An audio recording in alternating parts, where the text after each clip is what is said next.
Excellent. Hello, everybody. Good to be here for the 5th time. So, for the last 5 years, I did some presentations myself, but now it's a monumental change in our style of delivery. I have brought 2 of my team members here to talk about what we find in the SOC. In the active threat analytics in Krakow. So together with me, we have Oskar, who is our security analyst in the Krakow SOC, and we have Takahiro, who is our security investigator in the Tokyo SOC.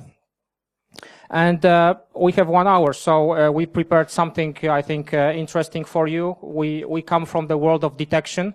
So our main goal is to find threats as they arrive on the network, on the endpoint, on the infrastructure devices. And more, it's a very hard task to accomplish. And we are living in quite a, maybe it's not the right word, but well, somebody has to make a living, and our customers are huge companies. Our smallest customer is larger than the biggest enterprise in Poland. We don't have any customers here.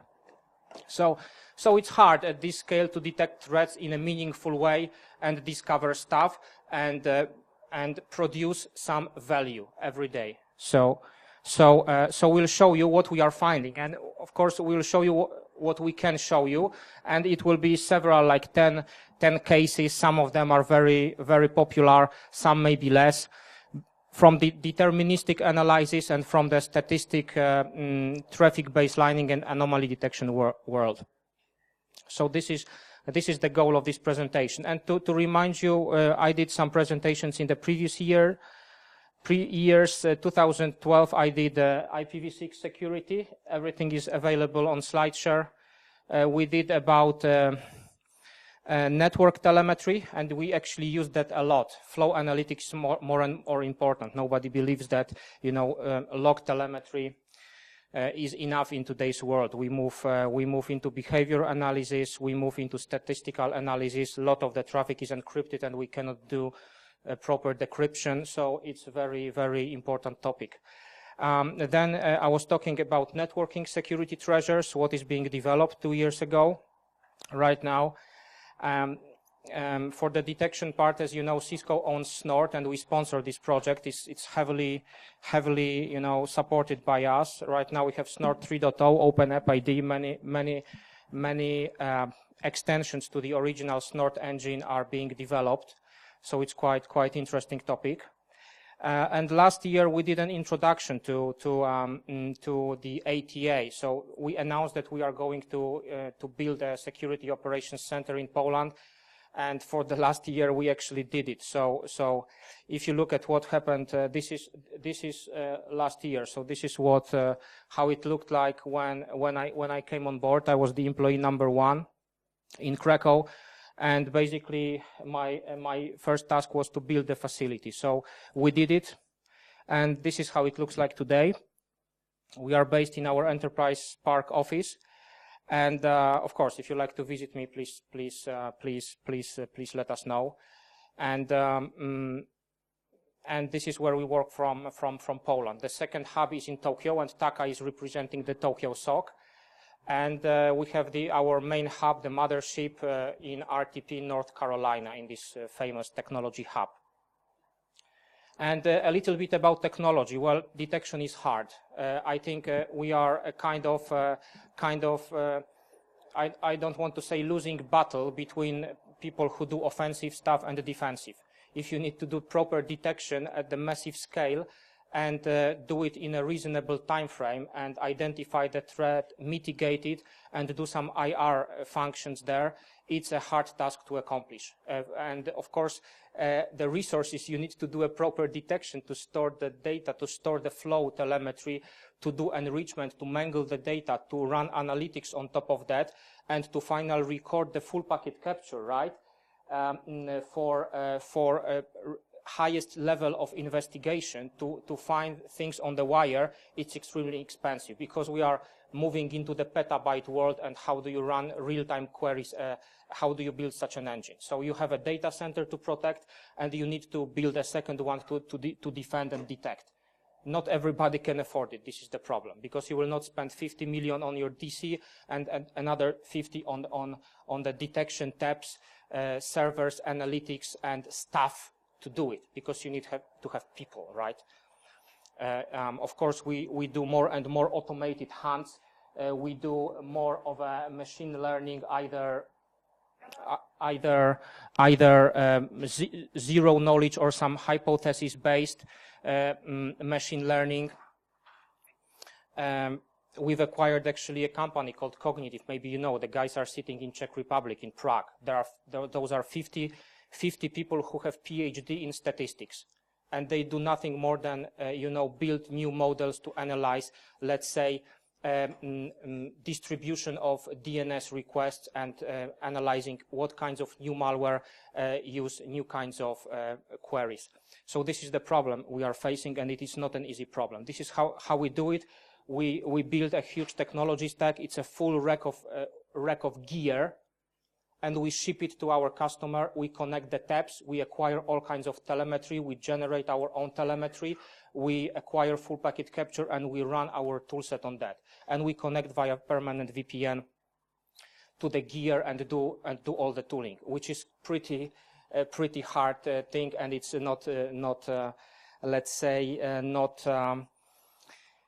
not cheap. Basically, it's quite a feat to accomplish. So this is what we do, and now I will pass on to Oskar to give you some insight into what we do on the detection side, more of a deterministic detection side, and Taka will follow up with the more anomaly detection side of the house. Oskar, please. You have to keep your mic closed. Okay. So, thank you. Thank you, Gavel. Hello, everybody. My name is Oskar. I work for the Cisco for half of a year now. I'm the first security analyst here, so I'm going to talk about something we detect in our SOC. So some few recent cases that we detect and escalate to our customers. The first one is an exploit kit. I bet most of you know what an exploit kit is, but to remind you, it's a kind of it's a kind of a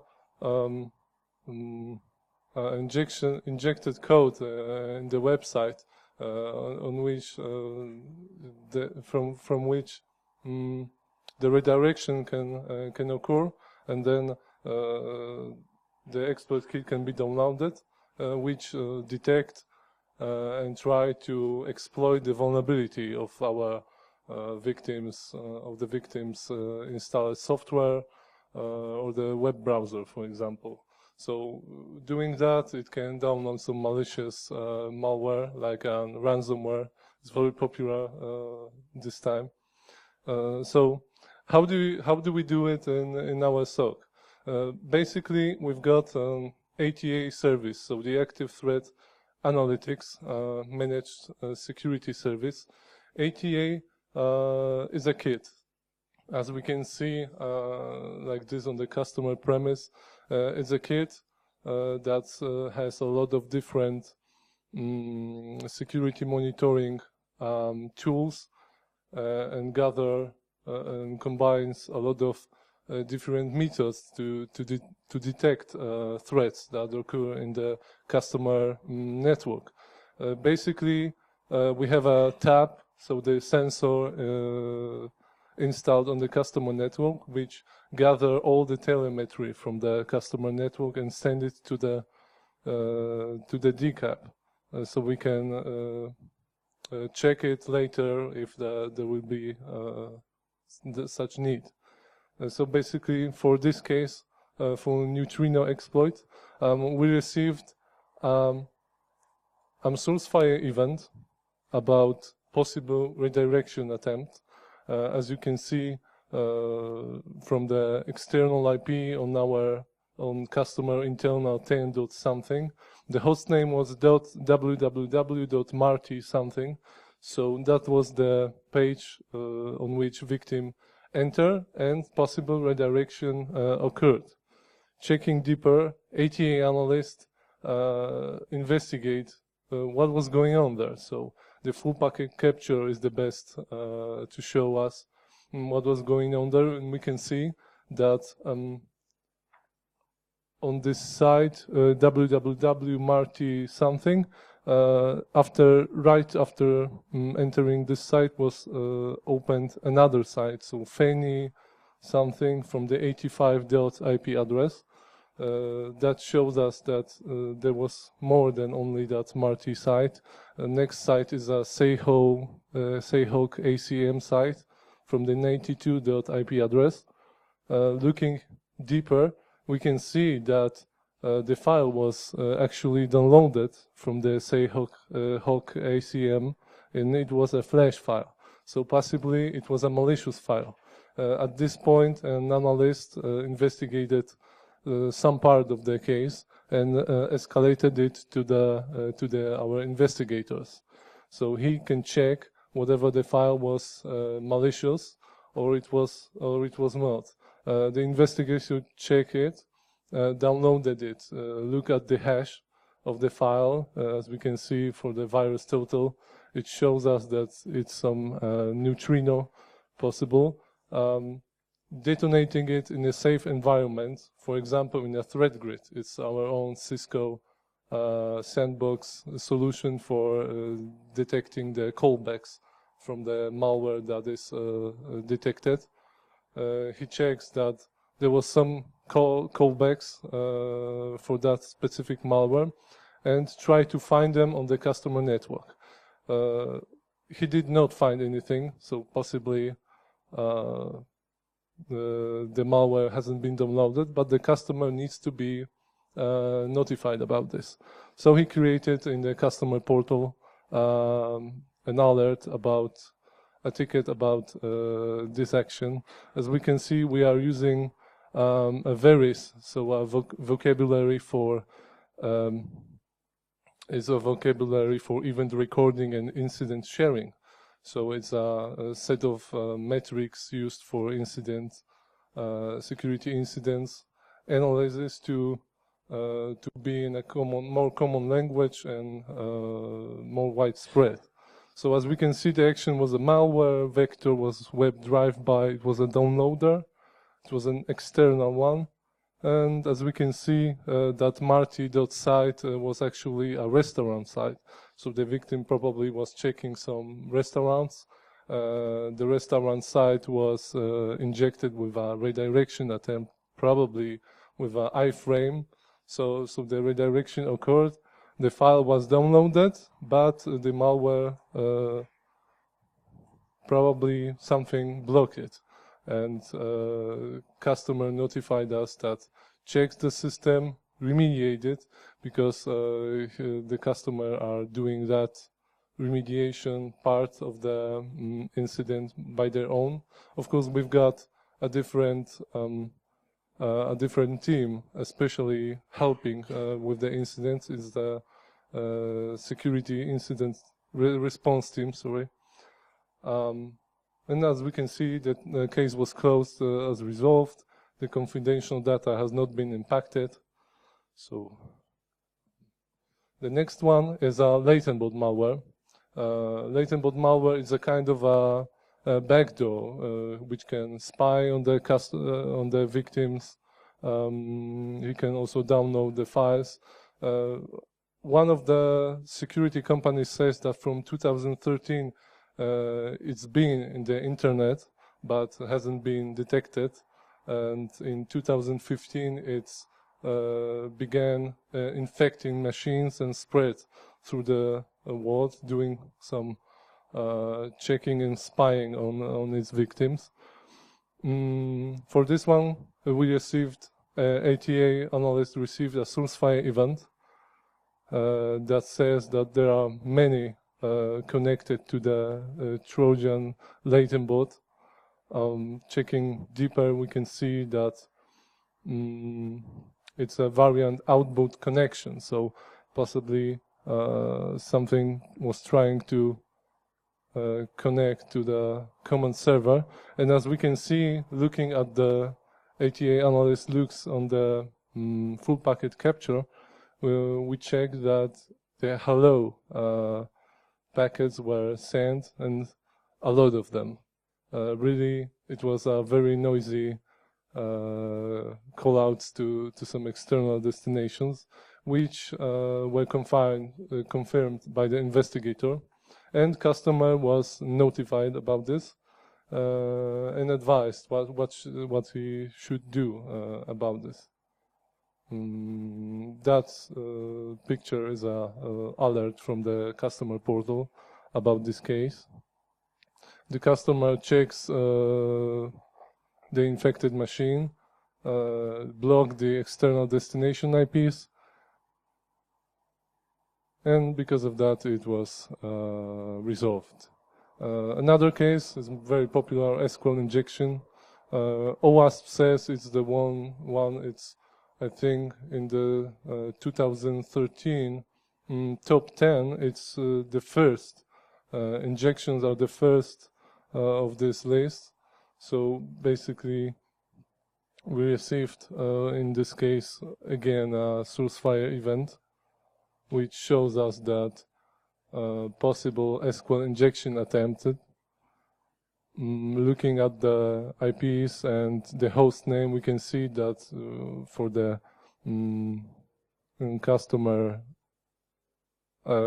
customer site that occurred, and there are some more information about the URI that happened.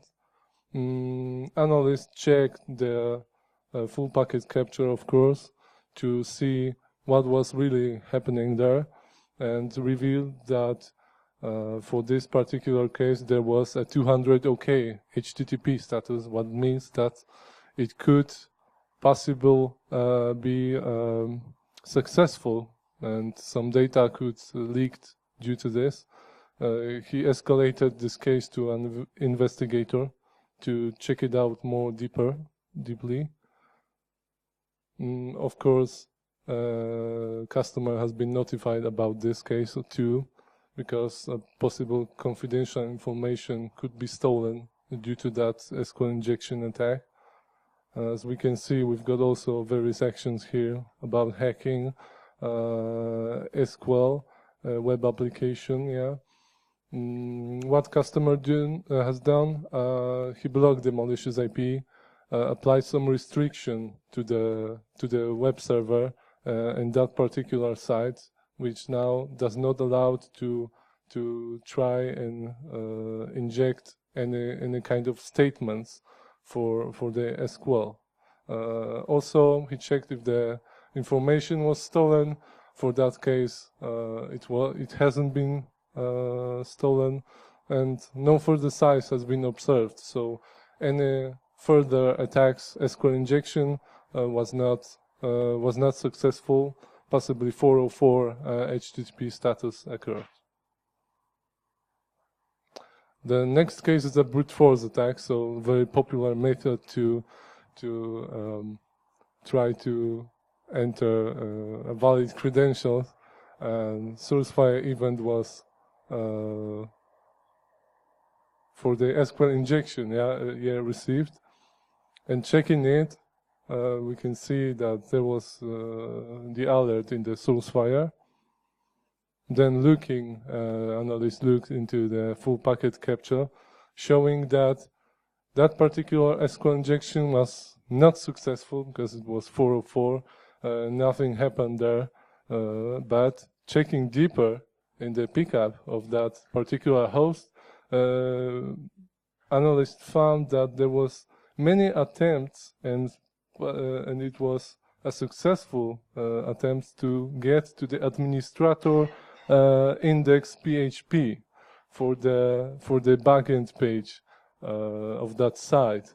Looking what was going on there, we can see that someone was trying to brute force the credentials. So we can see username admin, password Michael, and it was a lot of this. analyst sent this case to the investigator, which confirmed that such activity is brute force. Customer has been notified about this case and contacted us that previous case was also very similar to this one, but it concerns a totally different site. We have some 2 sites here for the customer and different source IPs concerning the brute force. What the customer has do? He has blocked the malicious IPs and restricted access to that administrator backend page. So when we see an attempt to enter it, it was not allowed because there was the restrictions applied. Locky ransomware, popular malware this year, and the ransomware we received. Actually, our analysts are focusing on searching and trying to find security incidents on various premises. So not only concerning on source fire events of deterministic and signature-based one, but also doing a place. So basically making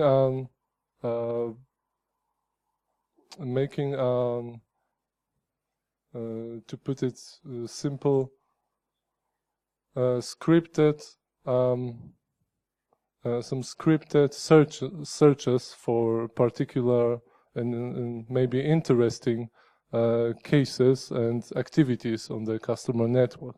So for that particular case, an email play was conducted and searched through attachments on the customer side concerning possible malicious ones and a phishing that could occur. As we can see, one of them was found, and it was actually a phishing campaign to try to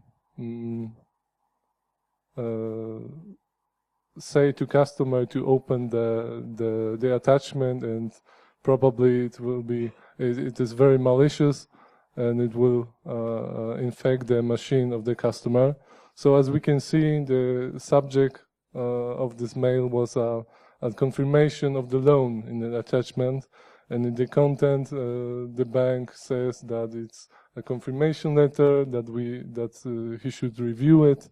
Just opening the attachment, as we can see, the attachment has a randomized name, so it's possible that it was not a human made, because there are algorithms to do just that and name the attachments to avoid detection, but by for example some very simple antivirus protection.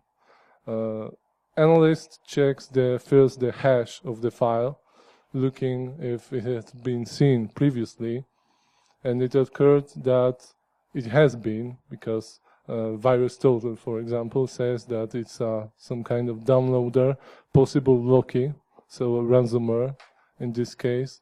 Analysts investigated it at this point, and to check it more deeply, so the callouts need to be revealed, he escalated it to investigator.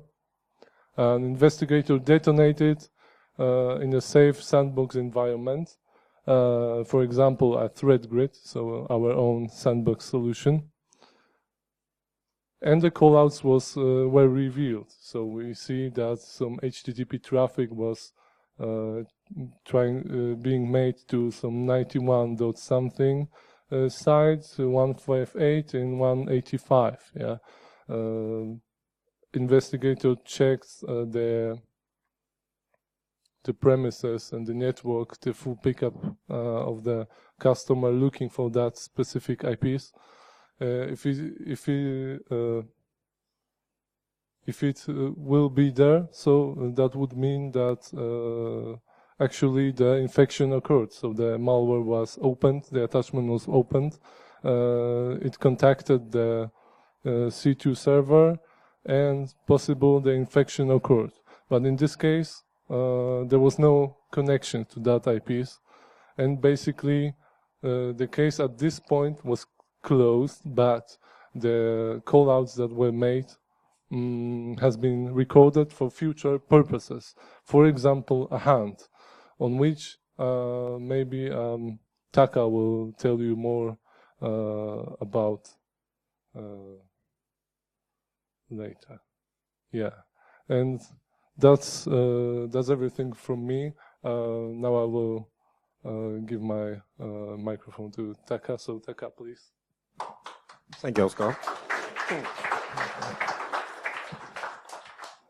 Hello, everyone. I am Taka from Tokyo SOC. As Gabriel mentioned, we ATA services have 3 SOCs all over the world currently, and Krakow and RTP in US and also in Tokyo. Our SOC is actually not very gorgeous like that, where with a dragon. But some people are working on in Tokyo SOC and doing security monitoring and analysis for mainly Japanese customers, but also other countries' customers. And today I would like to introduce some cases which is about looking for anomaly. Because Oscar's cases are mainly signature-based detection and or also deterministic detection.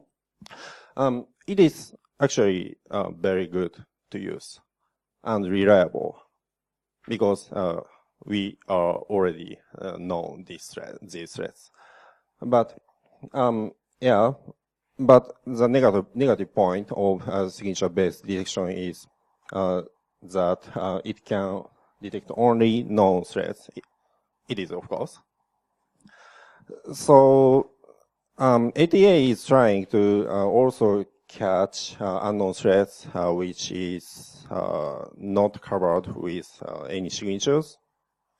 So ATA is conducting several detection mechanisms to look for anomalies, which may or may not security breaches actually, but maybe there is if there would be any anomalies found in a customer environment, probably it is very good to know for customers in some cases. And following cases are ones which were actually not security breaches, but they would hopefully highlight some of our approaches to detect unknown threats. So I would like to show the first case, which is traffic baseline monitoring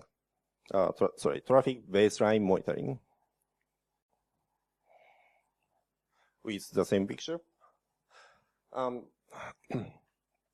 We are taking customer traffic into our kit, and there is a engine which is called metadata extraction. That engine is, as named, extracting metadata, like URI of HTTP or net flow, flow information from net flow, like that.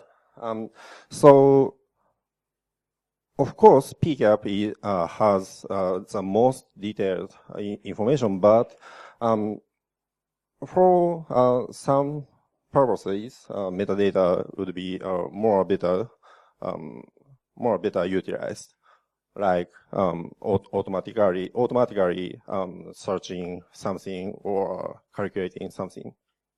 And this case, metadata extraction engine generates flow information, and using net flow, making us to making us to use these flow informations. And there is a advanced analytics engine. It is calculating some parameters on this extracted flow information, and it alerted an anomaly on a particular server flow, like that.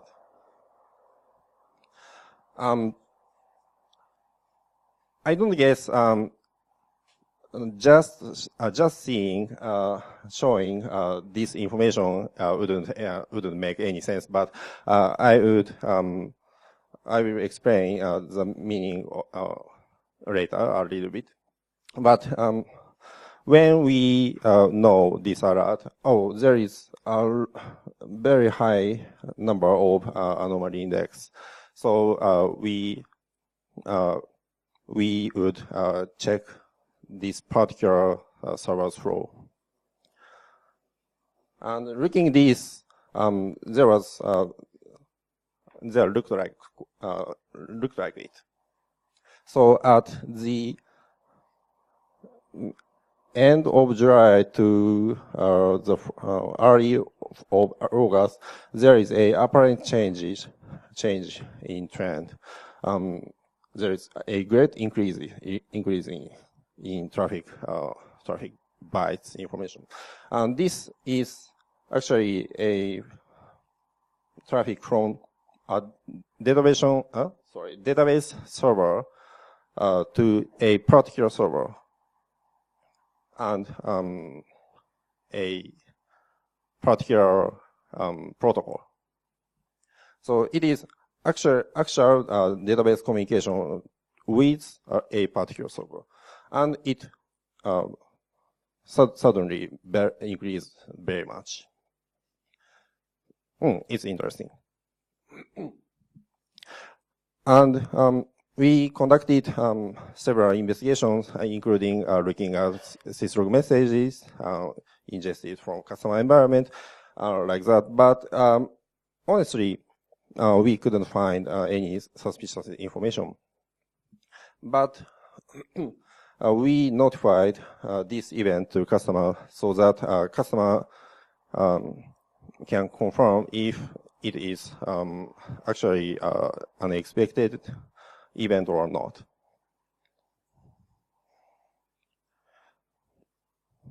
And the customer confirmed it was benign. And this traffic change was due to a special operation to transfer huge data, which was intentionally done by database administrators.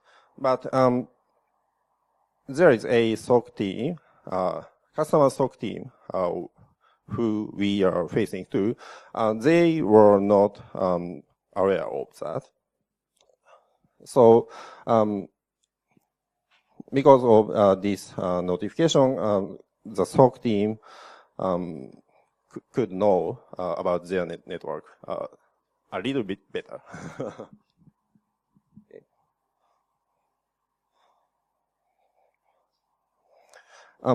Some details I would like to explain. So that customer environment is considered relatively static. So there is a lot of kind of environments are. So if it is a office network, maybe this kind of there is a traffic spike. Maybe it is not a problem, but at that customer that customer's environment is should be pretty still.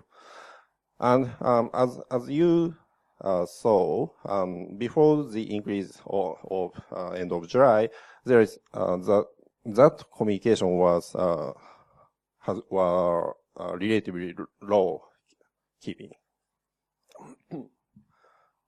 And one more thing is there are several servers which is called as critical assets. or has been defined, which should be cautiously monitored. And the technique we are applying is a little bit here. So it utilizes a very simple statistical method. Actually, maybe which can be found in the very early pages of the textbooks, which calculates and updates mean and variance value of each monitored flows. So per server, per protocol, per communication peer. And for each of monitored flows, anomaly index is calculated based on an expectation that the values are distributed on standard distribution or Gaussian distribution, which is actually never. But sometimes it may be useful. In this model, that reported anomaly index, which was 149, indicates that the probability of that event is below 10th or power minus 16th. It's almost impossible.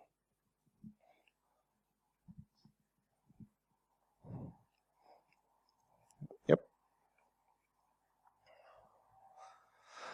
I would like to show about another case about DNS tunneling.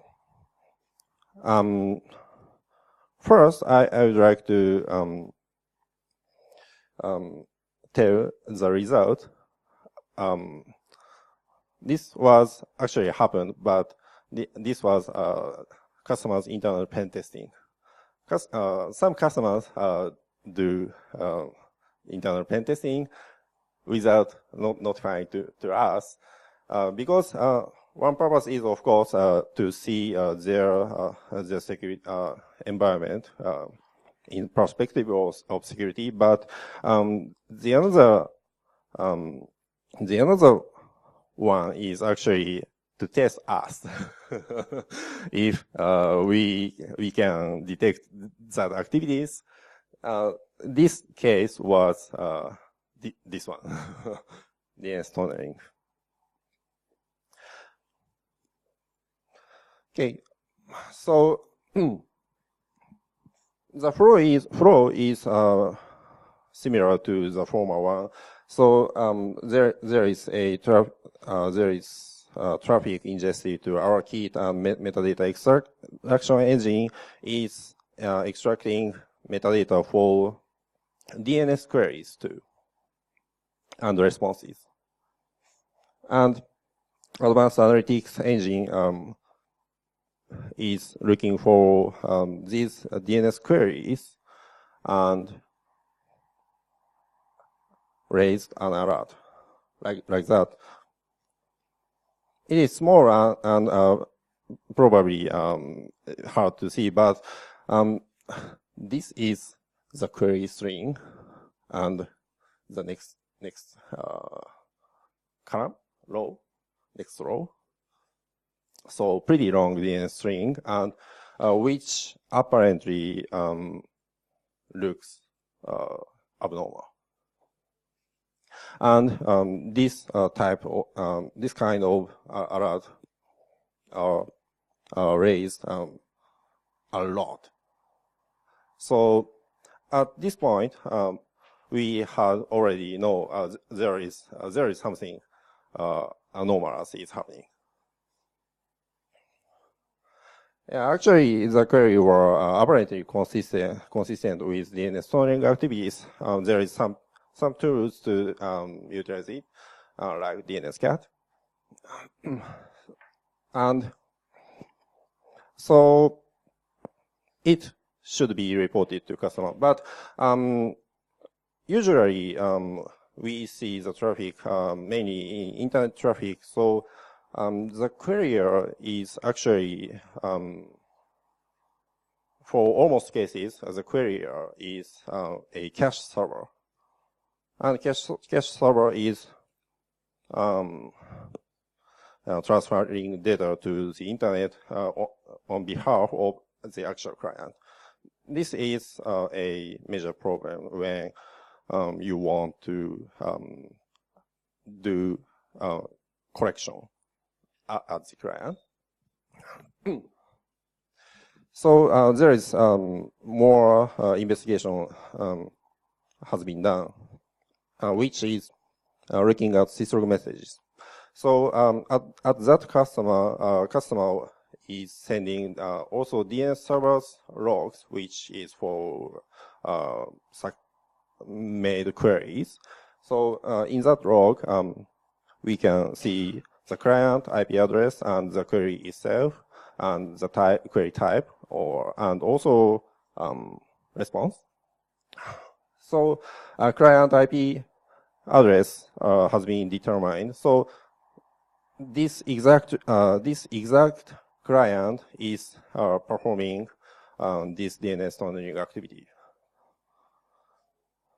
and this was reported to customer as a incident report. Okay.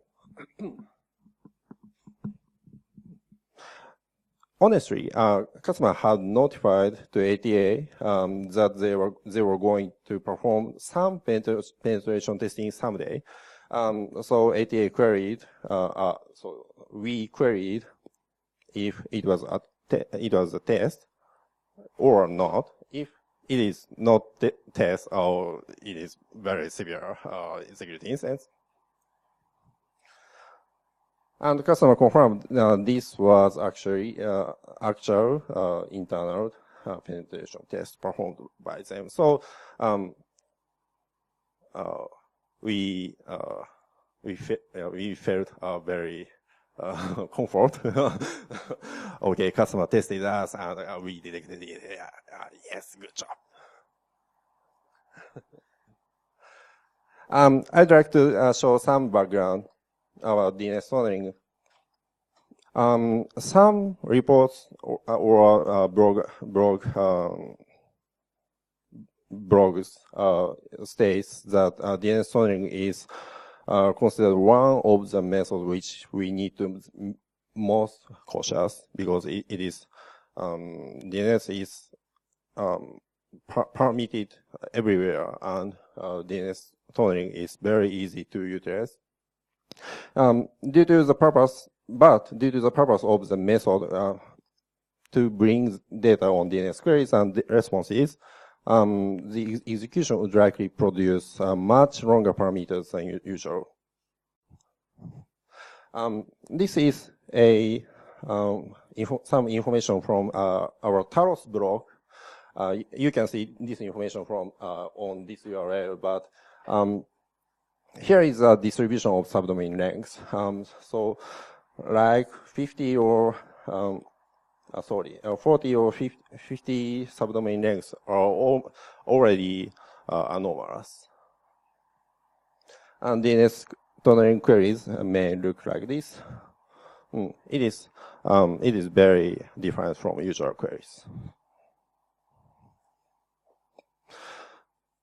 So based on that, we took our eyes on the length of DNS queries, and it detected DNS tunneling activities. But there would be several considerations, because several services generates a very long name, actually including our sender-based services. So in case of looking up domain reputation, this produces a very long DNS query, which is actually text query. And also, you may know that Amazon AWS, the host name is originally very long. So these kind of names should be should have been already eliminated before conducting these analytics. And also internal names in customer environment. This is also sometimes very long.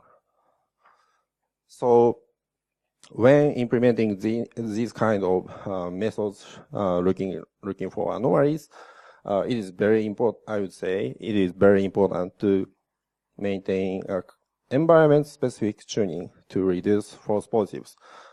If we wouldn't do any tuning like this, maybe that analytics engine we would report many of our sender-based activities, which we don't want to investigate it because we know that our services. Okay. This is all about my part. So I'd like to pass the ball to Gabriel again.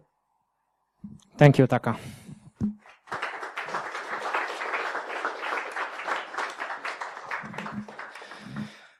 So, ladies and gentlemen, you saw some of the things that we detect in our SOC. Detection is hard, exploitation is easier. This is the main message and the main topic, and there is a huge disproportion in what you have to do to exploit some vulnerability or to get into the system and between what you have to do to detect. And we are on the detection side. So I hope it was useful for you. I hope it, was valuable. Of course, it's a never-ending story. We have new threats and we need to adapt. And we apply new innovative approaches to do it. So just to summarize, in order to build a SOC, because many people come to us and say, okay, I will build a SOC tomorrow. No, you will not, because to build a SOC, you need to have, if it's a real SOC, you need to have 24/7. If not, it's just a security department and you go on the weekend to home and enjoy the weekend, right? But if it's a SOC, it's an operations environment, you have to do it 24/7. So you need at least 15 people, 15 analysts. And then you have to have investigators. You have to have people who know how tools work and how to build them and how to tune them and how to build new custom tools and how to maybe buy some commercial product and introduce it into your detection environment and modify and do some statistical analysis. And this is totally different kind of science. It's data science. So this is not everybody can afford a data scientist. It's actually quite a nice story. An engineer in Silicon Valley earns, I don't know, $100,000 plus, and data scientists earn 300,000. So how many of them can you hire? That's the question. All right. So this is the analytics part.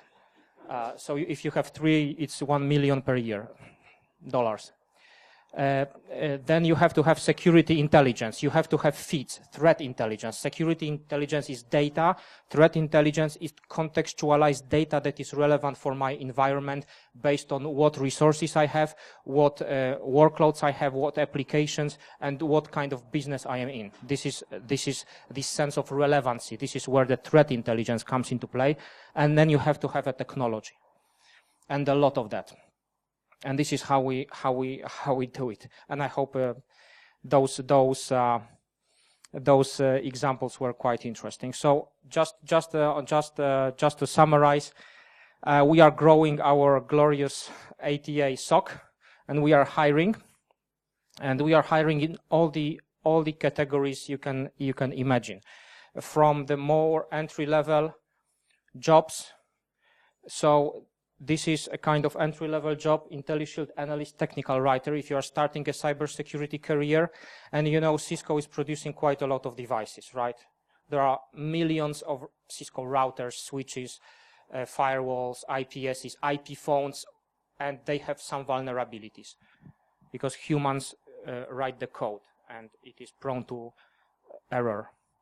right? So we have the vulnerabilities in our own products and in third-party products, and of course, we have millions of companies using those, and we have to very precisely, transparently, ethically produce information if we find a vulnerability. And this is, we call it IntelliShield or vulnerability bulletins. If you go to cisco.com/security, you have long vulnerability lists in, Apache, in, open source software, in Cisco software, and in other Microsoft software, and we produce it constantly to give exact information. What is it? What is the impact? Of course, the CVSS approach, and what you can do, what you have to do, what are the interim releases or patches, bug fixes, or versions of software that fix this problem, right? So writing it as a beginning for the cybersecurity career, I think it's great, because after half a year of writing this stuff and researching this information in many sources, you know exactly what is going on the market. What are the current vulnerabilities this week? It's a very interesting and valuable knowledge. So this is kind of entry. Then we have a bring 'em on approach, where it's a job of threat analyst, where you are using various detection tools and techniques. We are showing you the source fire, but we are not religious about the tools that we use. We use a lot of free software. We use commercial tools. We use, of course, Cisco source fire detection technology, and Oskar focused on that a bit. But if we think that there is some other commercial product on the market that does the job, we just buy it. That's the end of the story. The decision is very simple. I recently met a guy who actually is in venture capital business, and he's always sitting in the Silicon Valley, and he told me it was just quite interesting that he just sold OpenDNS to Cisco for $500 million. And of course he said, there are 600 cybersecurity companies, startups.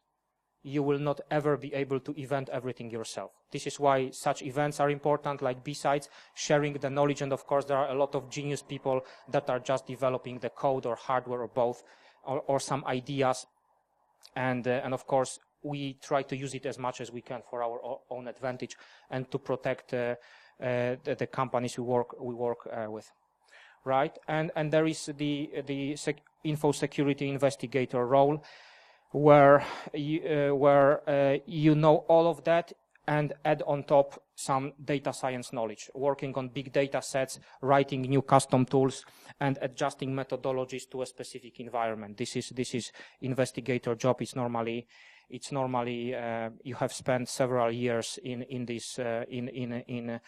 the detection environment in the SOC, and you have your own ideas how to enhance our tool set and techniques. And we have other roles. We have engineers, security engineers. The newest CCIE security in Poland, Łukasz Sadowski, has passed his exam in Brussels last week on Monday, right? So we have also engineering team and talent, because apart from all of that we mentioned, we are managing all the security devices. I mean, our last customer from last week, he told us, hey guys, I don't have any Cisco device, but I will give you my FireEye boxes because I know that you will do it right, Cisco. Thank you, please accept it. And we said, okay, we do it, right? So we are not religious about technology. We do all the major vendors as well. And there is also a role of info security investigations manager. It's a role that is more customer facing. It means that you are actually sustaining the relationship for let's say 3 years that we have or more in the contract, and you did all of this stuff for the last 10 years, and you have an opinion on that, and you are able to to communicate effectively and make and generate relevant information and answer questions in the real time. Because of course we detect stuff, but also the companies we work with are asking us questions. Hey guys, we saw that in our Splunk, or we saw that in our very special detection system that you don't have access to Cisco. And can you tell us, maybe did you see something? And we say, okay, we'll check it for you, and we will do a custom investigation based on what we get, right? So it's a mutual communication. It's not plug and play approach. So that's it. Thank you so very much. We really appreciate that we could come here and share this with you. We'll be here for the next 30 minutes with Taka, then I need to drive him to the airport. He's flying, I believe, to China for some penetration testing training. And Oscar will be here till the end, till 6 p.m. So thank you so very much. Enjoy the rest of the day. Thank you.